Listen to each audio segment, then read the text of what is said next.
Hello students, आज हम लोग class 6 chapter 5 understanding elementary shapes exercise 5.4 से क्वेश्चन 2 डिस्कस करेंगे। क्वेश्चन 2 से ट्रू और फॉल्स। इसमें फर्स्ट क्वेश्चन है the measure of an acute angle less than 90 degree.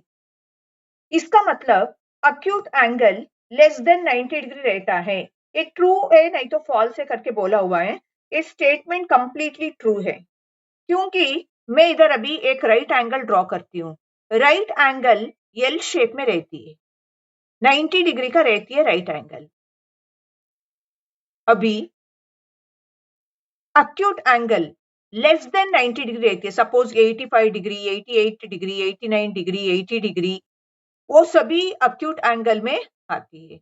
सो ऐसे भी हम लोग लिख सकते हैं बिलो 90 डिग्री कौन कौन सा एंगल्स रहती है, सबको अक्यूट एंगल करके बोला जाता है। इसलिए स्टेटमेंट ट्रू है। Next question, the measure of an obtuse angle less than 90 degree. ये स्टेटमेंट फॉल्स है। क्यों फॉल्स है? Because obtuse angle greater than 90 degree रहता है। Greater than 90 degree less than 180 degree रहती है। इसको हम लोग ऑब्ट्यूज एंगल करके बोलते हैं। फॉर एग्जाम्पल, अभी इधर राइट एंगल में ड्रॉ किया है, ये राइट एंगल हो गया। सपोज अभी एंगल इधर है करके समझिएगा, ये 95 डिग्री है। अभी ये क्या हो गया? ऑब्ट्यूज एंगल हो गया। इसलिए मैं इधर लिखा है greater than 90 degree less than 180 degree. कौन कौन सा एंगल्स आती है? सबका सब ऑब्ट्यूज एंगल में आती है। सपोज ये एक एंगल में ड्रॉ किया, ये 100 डिग्री है, ये भी ऑब्ट्यूज एंगल में आती है। 120 डिग्री, 130 डिग्री, 140 डिग्री, वो सभी ऑब्ट्यूज एंगल में आते हैं। इसलिए अच्छी तरह से इधर लिख दिया greater than 90 degree less than 180 degree. In between कोई भी डिग्री है वो सभी ऑब्ट्यूज एंगल में आती है। इसलिए ये स्टेटमेंट फॉल्स है। Third question, the measure of a reflex angle greater then 180 degree. ये स्टेटमेंट कंप्लीटली ट्रू है क्योंकि अभी एक एंगल में ड्रॉ कर रही हूं, ये स्ट्रेट एंगल है, 180 डिग्री है। इधर बताया गया है reflex angle greater then 180 degree बराबर है greater then 180 degree less then 360 degree. कौन कौन सा एंगल्स रहता है, सभी रिफ्लेक्स एंगल करके बोलते हैं।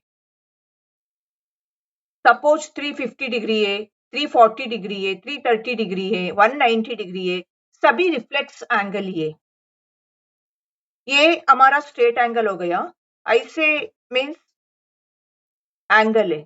अभी ये एक्सटेंड होता है तो ऐसा ऐसा ऐसा होता है तो ये क्या हो गया? रिफ्लेक्स एंगल होता है। इसलिए स्टेटमेंट हमारा ट्रू है। Next, the measure of one complete revolution 360 degree. इसका मतलब सपोज इधर एक रे है, ये रे करके कंसीडर करेंगे, ये 0 डिग्री है। अभी ये कंप्लीटली रोटेट होते होते होते एक पूरा साइकिल कंप्लीट करती है।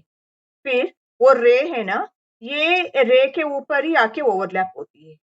एक कंप्लीट साइकिल को वन रेवोल्यूशन करके बोलते हैं। One revolution is equal to 360 degree. इसलिए ये स्टेटमेंट जो है ना ट्रू है। वन कंप्लीट साइकिल और एल्स वन कंप्लीट रेवोल्यूशन को 360 करके बोलते हैं। स्टेटमेंट ट्रू है। Next last question, measure, M means measure है। Measure of angle A is 53 degree, measure of angle B is 35 degree, then measure of angle A is greater than measure of angle B.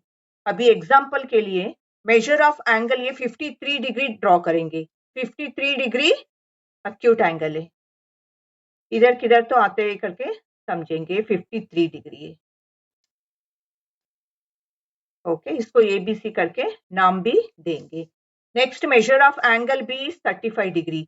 53 degree से 35 degree छोटा है, इसलिए वो इधर किधर तो आती है।